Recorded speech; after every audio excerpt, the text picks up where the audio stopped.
ബാപ്പയ്ക്ക് യൂസുഫിനോടൊരു പ്രത്യേകമായ സ്നേഹമുണ്ട് എന്ന് തോന്നിയ ജ്യേഷ്ഠന്മാര് ചെയ്തത് യൂസുഫിനെ കൊണ്ടുപോയിട്ട് ഒരു പൊട്ടക്കിണറ്റിലേക്ക് എറിഞ്ഞു. ആരും ഉപയോഗിക്കാത്ത ഒരു കിണറ്റിൽ കൊണ്ടുപോയി എറിഞ്ഞു. എന്തിനാ എറിഞ്ഞത്? ആരെങ്കിലും വന്ന് രക്ഷപ്പെടുത്തുമെന്ന് വിചാരിച്ചിട്ടാ? കൊല്ലാനായിരുന്നു. രക്ഷപ്പെടുത്തിയത് പടച്ചോന്റെ പ്ലാനാണ്. മലഞ്ചെരുവിലെ ഒരു കുടിലിൽ ജീവിച്ച യൂസുഫ് നബി പിന്നെ എത്തുന്നത് എവിടെയാ? ഈജിപ്തിലെ കൊട്ടാരത്തിലാ. ഇതാണ് പടച്ചോന്റെ പ്ലാന്. വല്ലാത്തൊരു പ്ലാനല്ലേ ഇത്? നമ്മളെ ഒന്നും ആർക്കും തകർക്കാൻ കഴിയില്ല. അത് പടച്ചോൻ വിചാരിക്കണം. അതിനുള്ള സാക്ഷ്യമാണ് യൂസുഫ് നബിയുടെ ചരിത്രം.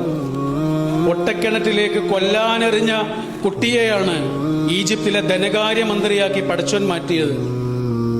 അതാണ് പടച്ചോന്റെ പ്ലാന്.